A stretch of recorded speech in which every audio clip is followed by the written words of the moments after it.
Hola, Aina! Avui ha vingut un ocellet a la meva torre i m'ha explicat un secret. M'ha dit que avui és el teu aniversari. Doncs et desitjo un dia ple de sorpreses i de felicitat. Un petó molt gran i moltes felicitats.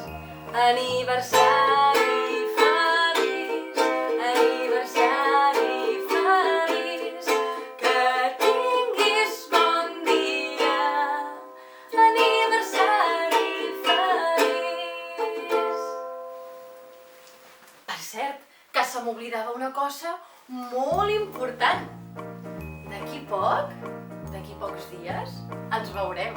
Ja veuràs quina sorpresa tan xula. Però has de tenir una miqueta de paciència, d'acord?